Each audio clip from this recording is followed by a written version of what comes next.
মা অনেকক্ষণ চুপ থেকে, শুন বাবা লজ্জা শরমের মাথা খেয়ে বলছি, তোর কষ্ট আমি দেখতে পারব না। আর বয়স্ক মহিলাদের কাপড় চোপড়ের উপর থেকেই কেবল ভালো লাগে, খুললে নয়।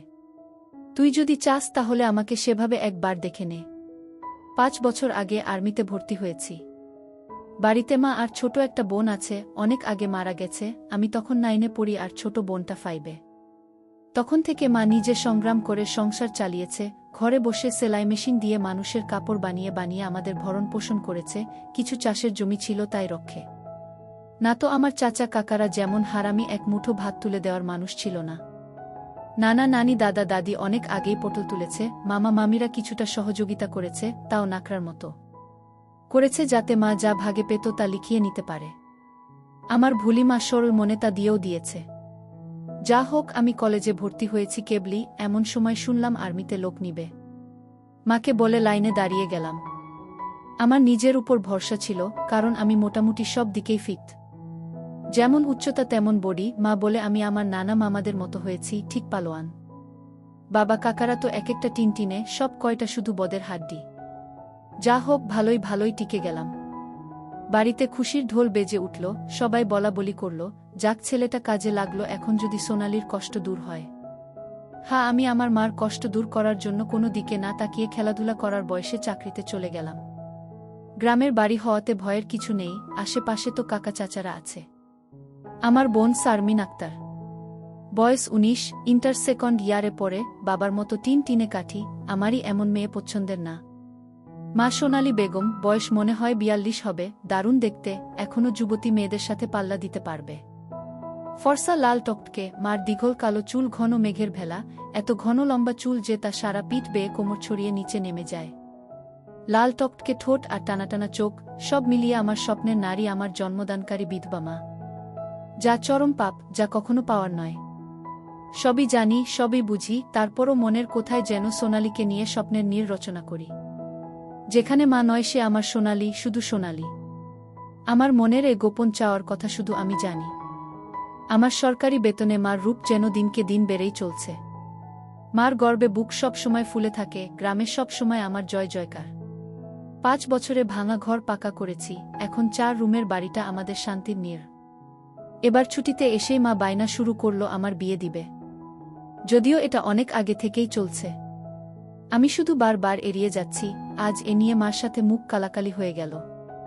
মার এক কথা, শারমিন বড় হয়েছে, বিয়ে দিতে হবে। এরই মাঝে কয়েকটা সম্বন্ধ এসেছিল, তার বিয়ে হয়ে গেলে সে একা একা কিভাবে থাকবে, হ্যান ত্যান কত কথা। আমি এসেছি শুনে ছোট মামা এলো, সারাদিন থেকে বিকেলে যাওয়ার সময় আমাদের সবাইকে নিয়ে যেতে চাইল। আমরা না যাওয়াতে জোর করে শারমিনকে নিয়ে গেল, বলল 2 দিন পর মা বেটা গিয়ে বেরিয়ে আসবে আর শারমিনকে নিয়ে আসবে। আমাকে আর মাকে নিয়ে যাওয়ার জন্য আর কি এমনটা করল। সন্ধ্যা থেকে আকাশটা মেঘলা হয়ে আছে দেখে বাইরে গেলাম না। না হলে 2 দিন থেকে এসে সন্ধ্যার পর বন্ধুদের সাথে আড্ডা মারতে বেরিয়ে পড়ি। আজ গেলাম না দেখে মাও খুব খুশি। গরম গরম পকোড়া ভেজে দিল। বিছানায় বসে মা বেটা মিলে আরাম করে খাচ্ছি। মিশু, হু মা, কাউকে পছন্দ করিস? আমি মার মুখের দিকে তাকিয়ে মুচকি মুচকি হাসছি। বল না পছন্দ করিস, করলে এতদিন তুমি জানতে না। তবে হ্যাঁ, একজনকে খুব ভালো লাগে, এবং এও জানি তাকে আমি পাবো না। কেন পাবি না? আমার ছেলে কি দেখতে খারাপ, কোনো লাট সাহেবে বেটি সে রে? হা হা, তুমি দেখি রেগে গেলে। রাখবো না, এমন সোনার ছেলে আমার। আর কি না, বল তুই কে সে? বাদ দাও মা, আমার যাকে ভালো লাগে তার কথা দুনিয়ার কাউকে বলতে পারবো না, শুধু খোদাকে ছাড়া। মা আমার এমন গম্ভীর কথা শুনে অবাক হয়ে চেয়ে রয়েছে। এটা কি কথা রে বাবা, আমাকে বলতে না পারিস তোর ভাবি মানে রাসেলের বউয়ের কাছে বলিস তুই? না মা, তা না, তুমি আমার সবচেয়ে বড় বন্ধু, তোমাকেই যেহেতু বলতে পারছি না, সেখানে বলতে গেলে তারা তো আমাদের শত্রু, তাদের বলতে যাব কেন? তাহলে বল না, কে সে, কোথায় বাড়ি, কোনো বাড়ির মেয়ে? আমি চুপ করে বসে রয়েছি। মা অনেকক্ষণ আমার উত্তরের অপেক্ষায় থেকে মুখ গোমরা করে চলে গেল। ঘন ঘন বিদ্যুৎ চমকাচ্ছে, আকাশটা কালো হয়ে আছে, রাতের তারাগুলো না জানি কোথায় ডুব দিয়েছে। আমি জানালার গ্লাস খুলে দিয়ে ঠান্ডা হাওয়া গায়ে মাখছি, হাত বাড়িয়ে ব্যাগটা নিয়ে খুললাম, সিগারেটের প্যাকেটটা বের করে একটা ধরিয়ে টানছি। প্যাকেট রাখতে গিয়ে মোবাইলের বক্সটার কথা মনে পড়ল। শারমিনের জন্য যা যা এনেছিলাম সব দিয়েছি, শুধু মার গুলো দেওয়া হয়নি, চেয়েছিলাম দিতে, এমন সময় ছোট মামা এলো তাই আর দেওয়া হয়নি। নতুন অ্যান্ড্রয়েড সেট, মা খুব খুশি হবে। আরেক বক্সে একটা স্বর্ণের চেইন। মার যেটা ছিল সেটা আমার এসএসসির ফর্ম ফিলআপের সময় বিক্রি করে দিয়েছিল। তখন থেকে মার গলা খালি। আরও কয়েকটা জিনিস আছে মার জন্য। আয় খেয়ে নে, ঝড় আসতে পারে, কারেন্ট চলে গেলে খেতে ঝামেলা হবে। আমি তাড়াতাড়ি সিগারেটটা জানালা দিয়ে বাইরে ফেলে দিয়ে বললাম, হা দাও। কি লজ্জা! মা সিগারেট খেতে দেখে নিল, জানে আমি খাই, তবে এভাবে দেখেনি কখনো। ঘরে বসে সিগারেট খাওয়াটা ভুল হয়ে গেছে, সারা ঘরে সিগারেটের ধোঁয়া। মা বেটা খেয়ে দিয়ে উঠলাম। মা বল, আমার রুমে এসো তো একটু। তুই যা, থালা বাসনগুলো গুছিয়ে আসছি। আমি রুমে এসে শুয়ে রইলাম। মা আধা ঘন্টা পর হাত মুছতে মুছতে এলো। কি রে বাবা? আমি উঠে মার হাত ধরে খাটে নিয়ে বসালাম। ব্যাগ থেকে এক এক করে শাড়ি, ব্লাউজের কাপড়, ছায়ার কাপড়, একটা বাদুর বোরকা, দুটো ওড়না, একটা শীতের জামা, চাদর এবং আরও একটা প্যাকেট দিলাম। প্যাকেটটা দিলাম ভয়ে ভয়ে, কারণ ওতে দুসেট ছোট জামা কাপড় আছে, জানি না দেখার পর কি বলবে। এত কিছু কি জন্য এনেছিস? তোর কি বুদ্ধিশুদ্ধি হবে না কখনো? প্রতিবারই এত কিছু আনা লাগবে? আহ থামো তো তুমি, যা লাগে তা আনবো না। এটাতে কি রে? না, ওটা এখন খুলবে না, তোমার ঘরে গিয়ে খুলবে, আর প্লিজ রাগ করবে না। কি আছে এতে, তা তুমি খুলে দেখে নিও। আর হ্যাঁ, আরও কিছু আছে, এই বলে মোবাইলটা দিলাম। একটা থাকতে আরেকটা এত দামি মোবাইল, তোমার চেয়ে কেন কিছু দামি নয় আমার কাছে, এই বলে গালে একটা হামি দিলাম। মাও আমার কপালে হামি দিল। চোখ বন্ধ করো তো। কেন রে? আহ বন্ধ করো না একটু। মা হেসে দিয়ে চোখ বন্ধ করল। আমি চেইনটা মার গলায় পরিয়ে দিলাম। এখন চোখ খুলো মা। মা চোখ খুলে স্বর্ণের চেইনটা দেখে হুহু করে কেঁদে দিল। না মা না, কাঁদবে না, প্লিজ মা, কেঁদে না, তোমার মুখে হাসি দেখব বলে নিয়ে এসেছি, সেখানে তুমি যদি কাঁদো তাহলে আমার খুব কষ্ট হবে মা। না রে বাবা, কাঁদছি না, তুই বুঝবি না এটা কিসের কান্না। খুশি হয়েছ মা? হ্যাঁ রে বাবা, অনেক খুশি হয়েছি। এই বলে মা দাঁড়িয়ে উঠে আমাকে ধরল। আমি তো কেঁপে উঠলাম। মা কখনো এভাবে আমাকে ধরেছে বলে মনে পড়ে না। ইস কি নরম, কি সুন্দর ঘ্রাণ, ও দুটো আমার বুকে পিষ্ট হচ্ছে। মা অনেকটা খাটো হওয়াতে তার মাথাটা আমার থুতনির নিচে, চুল থেকে সুবাস এসে নাকে লাগছে। নাক মুখ ডুবিয়ে দিলাম চুলে। ধীরে ধীরে আমার ওটা শক্ত হচ্ছে। মন চাচ্ছে হাত দুটো আরেকটু নিচে নিয়ে রাখি, তবে সাহস পাচ্ছি না। মা আমার যা রাগী মানুষ, ছোটবেলায় কত বেত পিটা করেছে তার হিসাব নেই। মার মুখটা দুহাত দিয়ে ধরে কপালে একটা হামি দিলাম। আর কখনো কাঁদবে না মা, আমি যেন তোমার চোখে পানি না দেখি। আচ্ছা বাবা, আর কাঁদব না। তো যাও, লাল তাঁতের শাড়িটা পরে দেখাও তো, দেখি কেমন লাগে আমার মাকে। যা পাগল, আমি বিধবা মেয়ে লোক, এমন লাল টকটকে শাড়ি পরলে মানুষে কি বলবে? কে কি বলল তাতে তোমার কি যায় আসে? আর এখানে মানুষ আসবে কোথা থেকে? মানুষের সামনে না পড়তে চাইলে পড়ো না, এখন আমাকে তো পরে দেখাও। আমার খুব মন চাইছে সাজুগুজু করে কেমন লাগে দেখতে। তাই আমার বাবা এনেছে, আর আমি পরব না তা কি হয়? তবে মানুষের সামনে কখনো পড়তে বলিস না রে। ঠিক আছে মা, আমি শুধু আমার সুন্দরী মাকে দুচোখ ভরে দেখতে পেলেই হলো। যা দুষ্টু, মাকে কেউ সুন্দরী বলে? হা হা, তাই? তাহলে কি বলবো গো? হিহি, তুই জানিস কি বলবি। বেয়াদবি নিও না, প্যাকেটে যা আছে তাও পড়ো। কি আছে রে এতে? যাও খুলে দেখো। মা চলে গেল। আমি পিছন থেকে দেখে মুগ্ধ হয়ে গেলাম। এ মহিলার কি কখনো যৌবনে ভাটা পড়বে না? প্রায় 15 মিনিট পরে মা এলো। অসম্ভব, এ কাকে দেখছি আমি? এতদিন এক পেরে শাড়িতে যে মাকে দেখেছি তার সাথে এ মহিলার কেন মিল নেয়? কি সুন্দর, অতুলনীয়, গর্জিয়াস, মার্ভেলাস, যতই উপমা দিই না কেন কম পড়ে যাবে। মা দরজার কাছে দাঁড়িয়ে আছে, আমি বিছানার পাশে হা করে দাঁড়িয়ে আছি। মা ভীষণ মায়াবী করে হেসে চোখের ভ্রুর উঠানামা করে জানতে চাইলে, কি কেমন? আমি ধীরে ধীরে মার সামনে গিয়ে দাঁড়ালাম। কি রে, কেমন হয়েছে? দারুণ মা, খুব সুন্দর, মনে হচ্ছে অ্যাঞ্জেল। যা দুষ্টু, মাকে এমন কমপ্লিমেন্ট দিতে হয়? আমার 10 পাস মা যে এমন কথাও বলতে পারে জানা ছিল না। সরি মা বলে হাত ধরে বিছানায় নিয়ে বসালাম। আমি নিচে বসে মার কোলে মাথা রাখলাম। তুমি সব সময় এমন ভাবে থাকতে পারো না মা? মা আমার মাথায় চুলে হাত বুলিয়ে দিয়ে, কি পাগলের মতো বলছিস? মানুষে দেখলে কি বলবে? তাহলে বলো, আমি যে কয়দিন থাকবো সে কয়দিন এমন করে সেজে থাকবে কেন রে?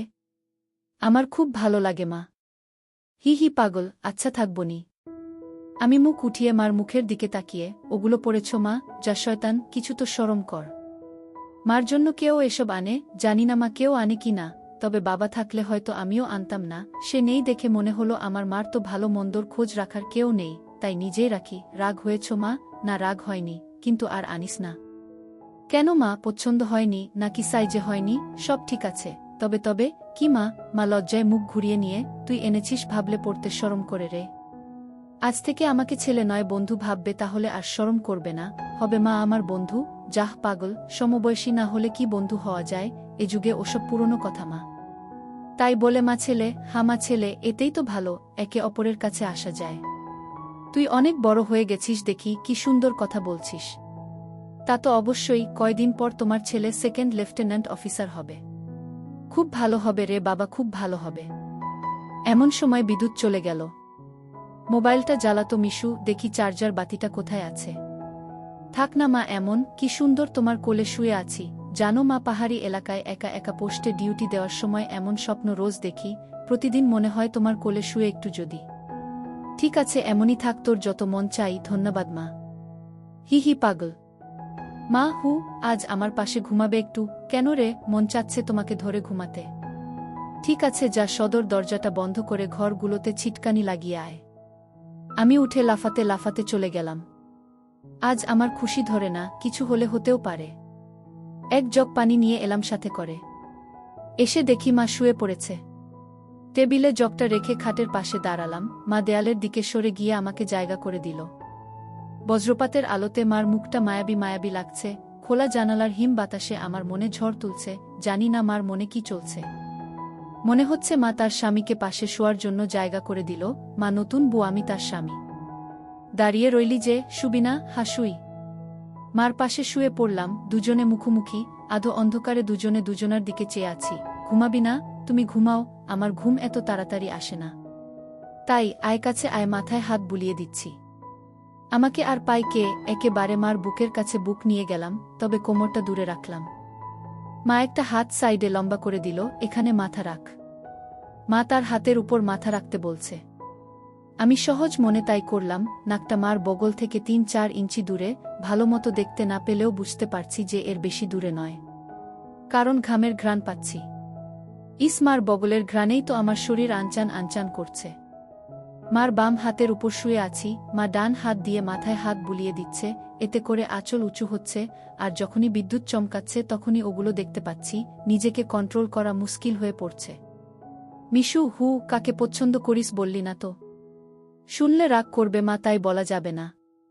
কেন, এমন কাকে তোর মনে ধরেছে যে শুনলে রাগ করব? বাদ দাও না মা, নিজেকে তোমার কাছে ছোট করতে চাই না তোমার মনে কষ্ট দিতে। তোর কথার তো আগা মাথা কিছুই বুঝছি না। নাইবা বুঝলে মা? তোমাকে একটু ধরি। মা হি করে হেসে, ধর। কি সুন্দর ঘ্রাণ গো মা তোমার। যা শয়তান। আমি মার এমন আশকারা দেওয়া কথায় সাহস পেয়ে তাকে চিৎ করে দিলাম। মন চাচ্ছে কোমরাটা উপর তুলে দিতে। মুখটা উঁচু করে হামি দিয়ে বললাম, আমি তোমাকে খুব ভালোবাসি মা। মা আমার মুখটা দুহাত দিয়ে ধরে, আমিও তোকে খুব ভালোবাসি রে সোনা। আমার ভালোবাসাটা অন্যরকম মা। কেমন রে? মা ছাড়া আরো অনেক কিছু। কেমন? শুনলে রাগ করবে না তো? বল না, এত পেঁচাচ্ছিস কেন? তুমি আমার ড্রিম গার্ল মা, তাই তো? কি? মা, জানি এটা শুনে আমাকে খারাপ ভাবছ, এজন্যই বলতে চাইছিলাম না। আমি তোর মা মিশু, এমনটা কিভাবে ভাবতে পারলি? জানি না মা, শুধু জানি আমি তোমাকে প্রচণ্ড ভালোবাসি। তোমাকে ছাড়া কাউকে ভাবতে পারি না। চুপ কর বেয়াদব, এমন কথা বলতে তোর মুখে বাজছে না? সরি মা। এই বলে তার উপর থেকে উঠে খাট থেকে নেমে পানি খেলাম। মাও বিছানার উপর উঠে বসেছে। বুঝতে পারছি সে অবাক হয়ে আমার দিকে তাকিয়ে আছে। জানালার ধারে গিয়ে দাঁড়ালাম। বৃষ্টি থেমে গেছে, তারপরও আকাশ কালো হয়ে আছে। চাঁদ তারা কোথায় যেন লুকিয়ে গেছে আজ। ঠিক আমার হৃদয়ের মতো চারিদিকে অন্ধকার। এমন সময় কারেন্ট এলো। ঘরটা আলোকিত হয়ে গেল। আমি জানালাটা লাগিয়ে দিলাম, পর্দা ঝুলিয়ে দিয়ে ঘুরে দাঁড়ালাম। মা বিছানার উপর হাঁটুতে মাথা দিয়ে নির্বাক বসে আছে। ফ্যানের হাওয়া আমার রেশমি চুলগুলো দোলা দিচ্ছে। মনে হচ্ছে নববধূ বসে আছে। মা মুখ তুলে আমাকে তার দিকে এক মনে তাকিয়ে থাকতে দেখে, এখনে আয়। আমি মার কাছে গেলাম। বসলাম। মা আমার পিঠে হাত বুলিয়ে দিয়ে বলে, এমনটা হয় না বাবা, আমার লক্ষ্মী সোনা ছেলে। আমি কিছু মনে করিনি। আমি জানি তোদের বয়সের ছেলেদের ফ্যান্টাসি হয় খালা, চাচিরা। তবে মাকে নিয়ে ফ্যান্টাসি রচনা করা একটু বেশি হয়ে যায়। সরি মা। আমার ভোলি ভালি মা যে এতটা বুঝে, এতটা পোক্ত আমার জানাই ছিল না। এত অনেক শেয়ানা। ঠিক আছে, চেষ্টা কর আমার উপর থেকে মনটা সরিয়ে অন্য দিকে নিতে, বিয়েটা করে নে, দেখবি সুন্দরী বউ পেলে মাকে ভুলে যাবি। আমি মাথা নিচু করে, পারবো না মা, প্লিজ, নিজের সাথে অনেক লড়াই করেছি, আমি ক্লান্ত মা, কিছুতেই তোমাকে মন থেকে সরাতে পারি না। কেন রে, কি এমন পাস আমার মাঝে? আমি মুখ তুলে মার মুখের দিকে তাকিয়ে, জানি না মা, শুধু জানি তুমি আমার সব, তোমার কথা চিন্তা করলেই আমার কি তোর পাগল হয়ে যায় মা। মা মুচকি হেসে, ও কিছু না, নিষিদ্ধ জিনিসের প্রতি টান একটু বেশিই হয়, আমি তো বুড়ি হয়ে গেছি, তুই যেমনটা ভাবিস তেমনটা আমি আর নেই। মার এমন কথা শুনে আমি কেঁপে উঠলাম। মা কি ইশারায় আমাকে বুঝালো যে তার জিনিসপত্র আর আগের মতো নেই, দেখলে আমার পছন্দ হবে না? দেখ বাবা, এক এক জনের এক একজনকে ভালো লাগে, তাই বলে কি তাকেই নিজের করে পেতে হবে এমন কেন কথা আছে? অন্য কেন মা হলে এসব কথা শোনার সাথে সাথে চিৎকার চেঁচামেচি করে বাড়ি মাথায় তুলত। আমি কিন্তু তা করছি না, কারণ তুই আমার একমাত্র ছেলে, নারী ছেঁড়া বাঁধন, তোকে আমি অনেক ভালোবাসি, তাই বলছি আমার ভালোবাসার মর্যাদা রাখতে বিয়ে করে নে বাবা। দেখবি ধীরে ধীরে আমার থেকে মন বোমার দিকে চলে গেছে। ধন্যবাদ মা, তুমি আমার কথা মন দিয়ে শুনেছ এবং যুক্তি দিয়ে ভালো মন্দের বিচার করেছ বলে। তবে লজ্জা না করে বলছি মা, এর আগেও আমি দু-একটা মেয়ের সাথে মিশেছি, তারা শুধু সুখ পেয়েছে আমার কাছে, আদর ভালোবাসা একটুও পায়নি আমার কাছ থেকে। এমনকি আমার নিজেরও হয় না যতক্ষণ চোখ বন্ধ করে তোমাকে না ভাবি। যখন সেসব মেয়েদের জায়গায় তোমাকে কল্পনা করি তখন আমি আর নিজের মাঝে থাকি না, সুখের সাগরে ভেসে যায়, কেবলমাত্র তখনই হয় আমার। তুই তো অনেক দূর এগিয়ে গেছিস তাহলে, আমি অনেক আগে থেকেই বুঝতে পেরেছিলাম যে আর চোখে লুকিয়ে লুকিয়ে আমাকে দেখিস। ভাবতাম শয়তান ছেলে পুলে, আরেকটু বড় হলে সমবয়সী মেয়েদের সাথে মিশলে ঠিক হয়ে যাবে, কিন্তু এখন দেখছি তা না, তোর দেখি বয়স্ক মহিলাদের ভালো লাগে। এতক্ষণ মার সাথে এত খোলামেলা কথা বলতে পেরে নিজেকে অনেক হালকা লাগছে। সাহস করে মাকে ধরে শুইয়ে দিলাম। মা চুলে হাত বুলিয়ে দিচ্ছে। আমি তাহলে কি করব মা, সেটাই তো ভাবছি। যেটাই ভাবো মা, আমার মতো পরিবর্তন হবে না। মানে কি? মানেটা তুমি ভালো করেই জানো। মার কণ্ঠে এবার সত্যি সত্যি রাগের আওয়াজ পেলাম। তাই বলে সারা জীবন বিয়ে করবি না, নাকি ছেলে হয়ে মাকে বিয়ে করতে চাস? মা যে এমন কথা ঠাস করে বলে বসতে পারে তা আমি চিন্তাই করিনি। আমি বললাম, বিয়ে না করতে পারলেও তো তুমি আমার হতে পারো। এটা কি মামা বাড়ির আবদার নাকি? ছিছি মিশু, এমনটা বলতে তোর মুখে বাঁধল না? তাহলে সারা জীবন ছেলেকে এভাবেই দেখতে পাবে মা, তোমার এই মিশু কখনো বিয়ে করবে না। মার চোখে জল টলমল করছে, আমি হাত দিয়ে তা মুছিয়ে দিলাম। আমি তো এমন কিছু করিনি মা, তাহলে তুমি কাঁদছো কেন? আমরা দুজন জাস্ট আলাপ করছি। মা অনেকক্ষণ চুপ থেকে, শুন বাবা, লজ্জা শরমের মাথা খেয়ে বলছি, তোর কষ্ট আমি দেখতে পারবো না। আর বয়স্ক মহিলাদের কাপড় চোপড়ের উপর থেকেই কেবল ভালো লাগে, খুললে নয়। তুই যদি চাস তাহলে আমাকে সেভাবে একবার দেখে নে, তাও তুই মতো পরিবর্তন কর। তবে শুধু দেখতে পাবি, কিছু করতে পারবি না। মার মুখে এমন কথা শুনে আমি আর দুনিয়াতে নেই। বল রাজি? আর যদি আমি দেখে আরও বেশি আকর্ষণ অনুভব করি তাহলে? আমি বলতে চেয়েছি যে, আজ আমাকে দেখ, আর আগেও তো তুই অন্যদের দেখেছিস, তাহলেই তফাৎটা বুঝতে পারবি। আমার মনে হচ্ছে আমার মতো মার মনের ভিতরেও কিছু আছে, নয়তো দেখার কথা, আমি তো কিছু বলিনি। মা নিজ থেকে দেখতে দিতে চাইছে যে। রাজি? রাজি। যা, বড় লাইটটা বন্ধ করে ছোট লাইটটা জ্বালিয়ে আয়। মনে মনে ভাবলাম, কি সৌভাগ্য, আজ তো আমার পোয়া 12 লেগে গেছে।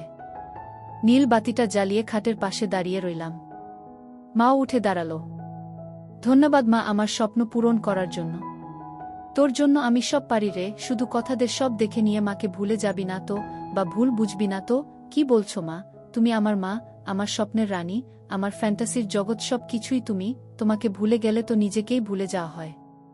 কথা দিলাম মা, জীবন থাকতে তোমার অবাধ্য হব না। ভুল বুঝা বা ভুলে যাওয়া তো দূরের কথা।